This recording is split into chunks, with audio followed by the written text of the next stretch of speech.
الحمد لله وكفى والسلام على عباده الذين اصطفى أما بعد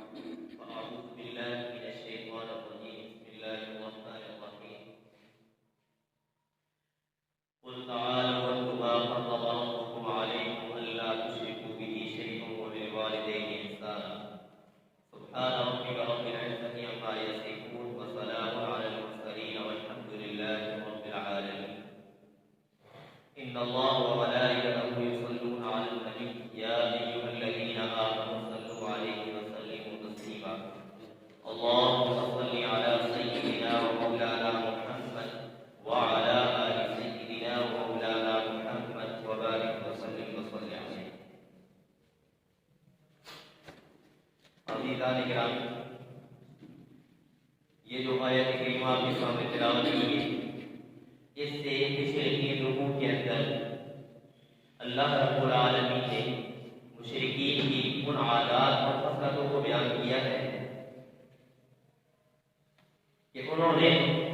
اللہ رب العالمین کے نازل کردہ احکامات اور قوانین کو چھوڑ کر کے اپنے آبائی اور من گھڑت دین کو اپنایا اور اس پر عمل پیرا ہو. جن چیزوں کو اللہ رب العالمین نے حرام قرار دیا اور ان کو حلال کہہ دیا، اور جن چیزوں کو اللہ نے حلال کہا انہوں نے اپنی طرف سے ان کو حرام بنا دیا، اور بعض کے بارے میں اپنے یہ عقیدہ بنا لیا اور وہ کہنے لگے کہ یہ چیزیں عورتیں کھا سکتی ہیں، مرد نہیں کھا سکتے، اور بعض چیزوں کے بارے میں کہا کہ یہ مرد کھا سکتے ہیں، عورتیں نہیں کھا سکتی. یہ اپنی طرف سے حلال اور حرام کا قاعدہ اور انہوں نے مذہب کر دیا. تو اللہ رب العالمین نے فرمایا نبی جی آپ اعلان کیجیے، آؤ میں تمہیں بتاتا ہوں کہ اللہ نے کن چیزوں سے تمہیں منع کیا ہے. ان 3 آیات کے اندر 10 چیزوں کو اللہ رب العالمین نے ذکر کیا ہے، جن میں سے پہلا ہے اللہ تشرکوا بہ شیئا. اللہ رب العالمین کی ذات و صفات کے اندر کسی دوسرے کو شریک اور ساجی بنانا، چاہے وہ شرک جلی ہو یا شرک خفی ہو. شرک جلی کے متعلق بات ہو چکی ہے. شرک خفی یہ ہوتا ہے کہ انسان نماز، روزہ، صدقہ اور خیرات کرتا ہے لیکن مقصود اللہ کی رضا نہیں ہے بلکہ دکھلاوا ہے. تو نبی صلی اللہ علیہ وسلم نے فرمایا من صلی یرائی فقد اشرک، من تصدق یرائی فقد اشرک، من صام یرائی فقد اشرک. جو یہ تمام کام لوگوں کو دکھلانے کے لیے کر رہا ہے وہ شرک کا رہا ہے، یہ شرک خفی ہے. تو ہر قسم کے شرک سے ہمیں بچنا ہے. دوسری چیز اللہ نے بیان فرمائی والدین کے ساتھ اس نے سلوک کرنا ہے. والدین کے ساتھ بدسلوکی، ان کی نافرمانی، ناروا حرکات کرنے نہیں کرتے، ان سے باز رہنا ہے. اور تیسری چیز اللہ رب العالمین نے بیان فرمائی وَلَا تَقْتُلُوا أَوْلَادَكُمْ مِنْ إِمْلَاقٍ نَحْنُ نَرْزُقُكُمْ وَإِيَّاهُمْ. تنگستی فقر و فاقہ کی ڈر سے اپنی اولاد کو تم قتل نہ کرو، ہم تم کو بھی رزق دیتے ہیں، ان کو بھی رزق دیں گے. رزق کی ذمہ داری ہماری ہے. رزق کے ڈر سے تم اپنی اولادوں کا قتل یہ تم نے کیا کرو. اس کے متعلق کی بات ہو چکی ہے. اب قتل اولاد سے متعلق ایک اور بات ہے جس کی طرف توجہ دلانا مقصود ہے. اگر کوئی بندہ اپنی اولاد کو دینی تعلیم نہیں دلواتا، دینی تعلیم سے بے بہرا رکھتا ہے،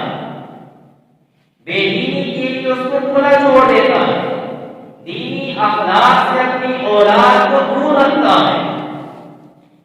جس کے نتیجے میں وہ اللہ کے رسول اور فکر آخرت سے غافل رہتے ہیں، بے حیائی اور بے دینی کے اندر وہ گرفتار ہو جاتے ہیں، تو ایسا شخص بھی اس جرم کے اندر، یعنی قتل اولاد کے جرم کے اندر بغاوت کا شریک ہے. یہ شخص بھی اپنی اولاد کو قتل کر رہا ہے. اور قرآن مجید میں 8ویں پارے میں اَوَمَنْ كَانَ مَيْتًا، اس آیت کے ذیل میں مفسرین فرماتے ہیں کہ ایسا شخص کہ جس کو اللہ کی پہچان نہیں ہے یا اللہ رب العالمین کی اطاعت فرما برداری نہیں کر رہا، تو ایسا شخص مردہ ہے. اور جو بندہ اپنی اولاد کو دینی تعلیم سے سے بے پہلا رکھتا ہے، دین سے ناواقف رکھتا ہے، تو گویا وہ بھی اپنی اولاد کو اس ایسے ذہن میں یعنی قتل کر رہا ہے، اور اس کی اولاد گویا کہ زندہ ہوتے ہوئے بھی مرتا ہے۔ اپنی اولادوں کو دین کی تعلیم دلوائیے، خود بھی مساجد میں آئیے، درس قرآن، درس حدیث ان مجالس میں شریک ہوا کیجیے، اور پھر اس کے بعد جو ہمارے بنیادی ضروریات ہیں، بنیادی احکامات ہیں زندگی کے، ان کو سیکھیے اور ان پر عمل پیرا ہوئے۔ بہت سارے ایسے لوگوں کے ساتھ واسطہ پڑتا ہے کہ جوان ہیں، 25-30 سال عمر کے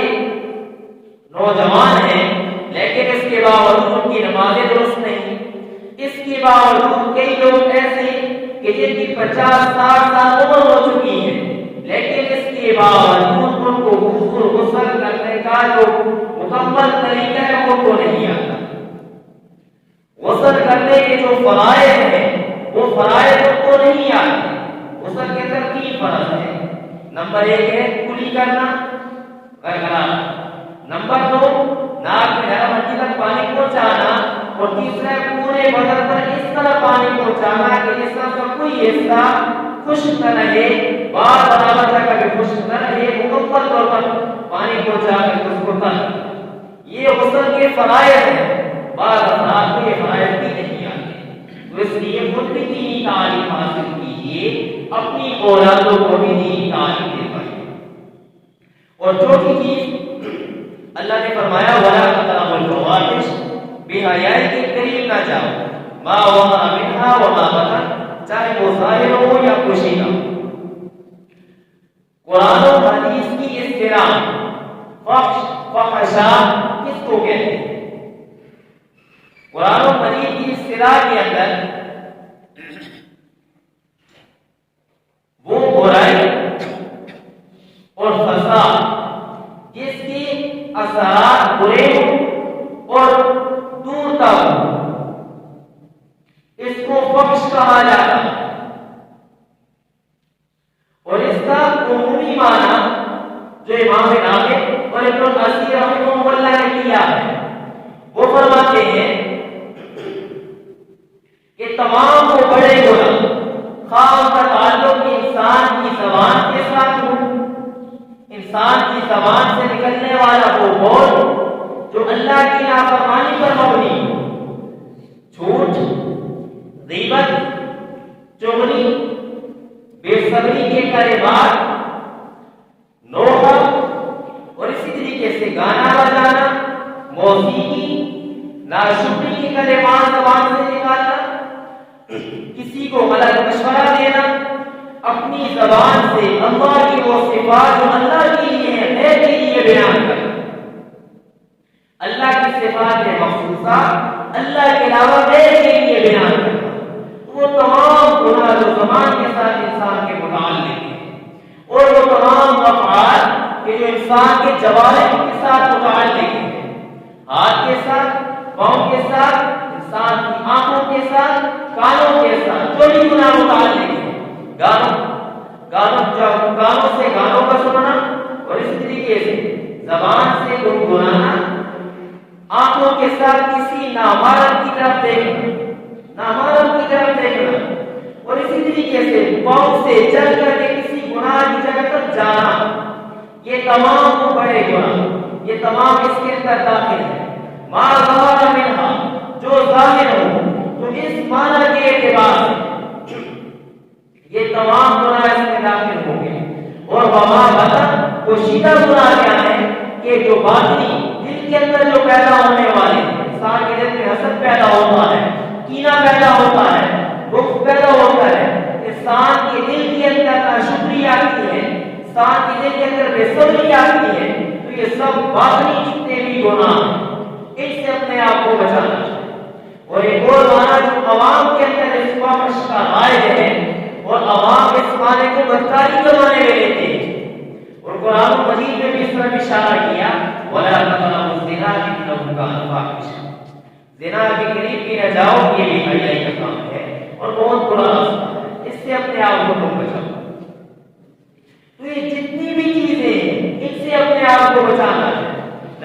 صلی اللہ علیہ وسلم نے فرمایا لا یخلون رجل بامرأۃ، کوئی مرد کسی عورت کے ساتھ تنہائی اختیار نہ کرے، کسی نامحرم عورت کے ساتھ تنہائی اختیار نہ کرے، اور فرمایا ولا تسافرن، کوئی عورت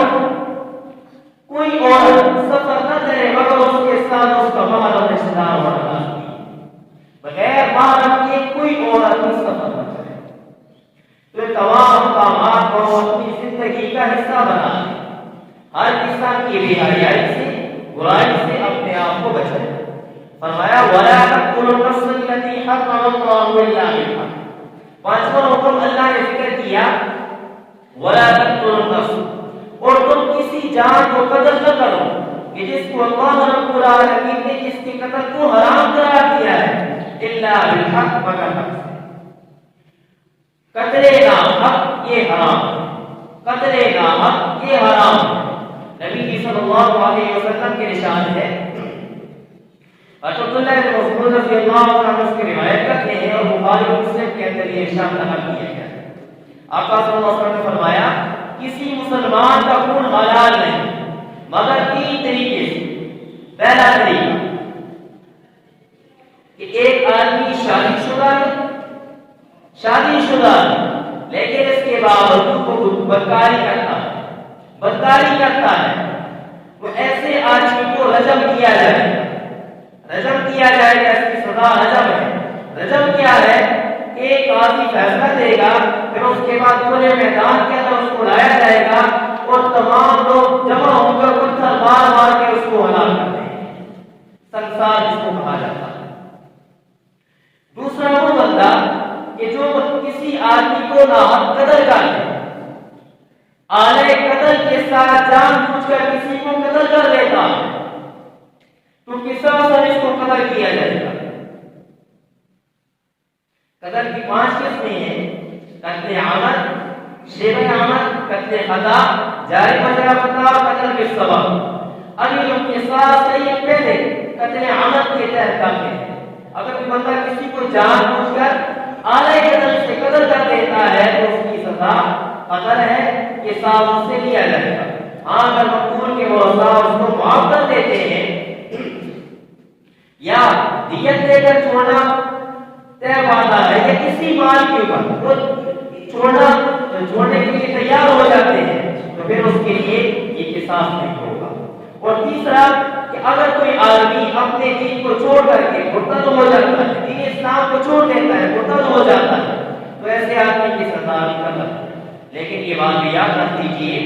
کہ یہ جتنے بھی قتل جن کے کرنے کی شریعت اجازت دے رہی ہے، محسن آدمی کیا وہ بدکاری کر دے، شادی شدہ، یا دوسرا کہ جو آدمی کسی کو ناحق قتل کر دے، یا تیسرا آدمی جو مرتد ہو جائے، ہر بندہ کو قتل نہیں کر سکتا۔ اب میں اٹھ کر کسی کو قتل کر دوں کہ اس نے یہ گناہ کیا ہے، یہ میرے لیے جائز نہیں ہے، بلکہ قاضی کی عدالت میں اس کا فیصلہ سنایا جائے گا اور حکومت جو اس پر عمل کرے گی، ہم کسی کو کہ اس نے قتل کیا اور اس کے ساتھ میں قتل کر دوں، شریعت کو اس کی اجازت نہیں ہے۔ اور اگلے فرمایا ذالکم وصاکم بہ لعلکم تعقلون، یہ 5 احکامات ذکر کرنے کے بعد اللہ رب العالمین نے فرمایا ذالکم، یہ وصاکم بہ، کہ اللہ رب العالمین تمہیں تعقیلی حکم کرتے ہیں، لعلکم تعقلون، تاکہ تم سمجھو۔ ولا تقربوا مال اليتيم الا بالتي هي احسن، چھٹا حکم اللہ رب العالمین نے دیا ولا تقربوا مال اليتيم، یتیم کے مال کے قریب بھی نہ جاؤ، ولا تقربوا، یتیم کے مال کے قریب بھی نہ جاؤ، الا بالتي هي احسن، مگر اس طریقے پر کہ جو مستحسن طریقہ ہو، حتی یبلغ اشدہ، یہاں تک کہ وہ سن بلوغ کو پہنچ جائے۔ قرآن مجید کی ایک یہ آیت ہے اور اسی طریقے سے قرآن مجید کی دوسری آیت ہے جس میں اللہ رب العالمین نے فرمایا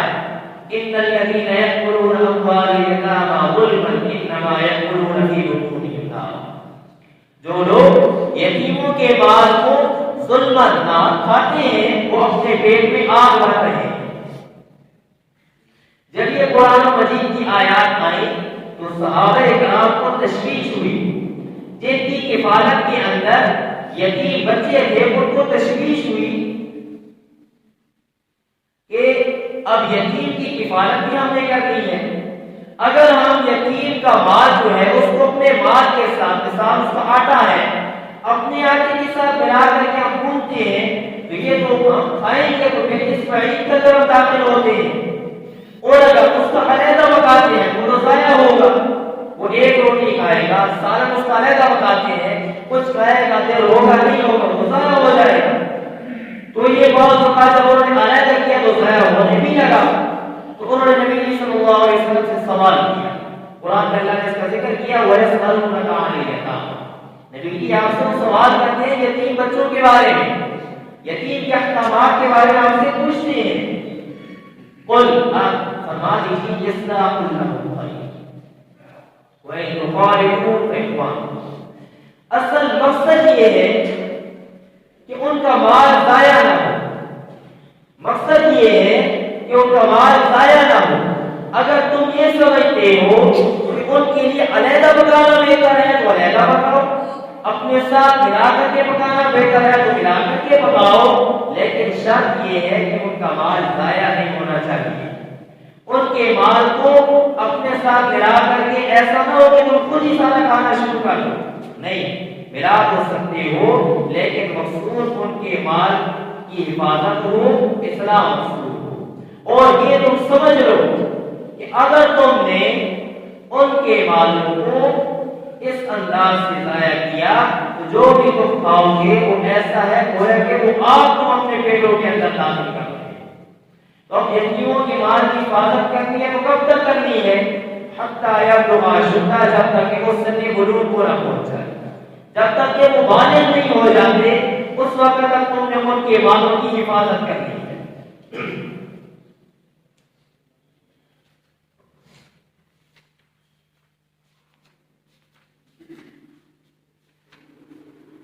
فَإِنْ آنَسْتُم مِّنْهُمْ رُشْدًا وَابْتَلُوا الْيَتَامَىٰ حَتَّىٰ إِذَا بَلَغُوا النِّكَاحَ، یتیموں کو تم آزماتے رہو یہاں تک کہ وہ پہنچ جائے سن بلوغ کو، اذا بلغوا النکاح، نکاح تک وہ پہنچ جائے، سن بلوغ کو وہ پہنچ جائے، یتیموں کو تم آزماتے رہو۔ اگر وہ اپنے کاروبار سنبھالنے کے لائق ہو چکے ہیں، اپنا مال اس کی حفاظت کو کر سکتے ہیں تو پھر بلوغت کے بعد ان کے حوالے کر دو۔ لیکن اگر تم یہ دیکھتے ہو کہ اب یہ بالغ بھی ہو چکے، 15 سال کے ہو چکے لیکن ابھی تک یہ کاروبار نہیں سنبھال سکتے، اگر ہم ان کا مال کے حوالے کر دیں گے تو یہ اپنے مال کو ضائع کر بیٹھیں گے، تو پھر علماء نے فرمایا کہ 25 سال تک جو اس کے کفیل ہیں وہ انتظار کریں اس کا، اور اس کے دوران کو پڑھتے رہیں، ان کو سمجھاتے رہیں تاکہ وہ اپنے مال کے جب استعمال کرنے کا طریقہ سوچ بوجھ ان کو آ جائے۔ فَإِنْ آنَسْتُم مِّنْهُمْ رُشْدًا فَادْفَعُوا إِلَيْهِمْ أَمْوَالَهُمْ، اگر ان کو سوچ بوجھ آ جاتی ہے تو پھر ان کا مال ان کے حوالے کر دیا جائے۔ لیکن اگر وہ نادان ہیں، پاگل ہیں، بیوقوف ہیں تو پھر ان کے مال ان کے حوالے نہ کرو جب تک کہ ان کو سوچ بوجھ نہ ہو۔ لیکن اگر وہ پاگل ہیں تو پھر ان کے مال ان کے حوالے نہیں کیا جائے گا، بلکہ اس کی طرف سے قاضی ایک آدمی مقرر کرے گا کہ جو ان کے مالوں کی حفاظت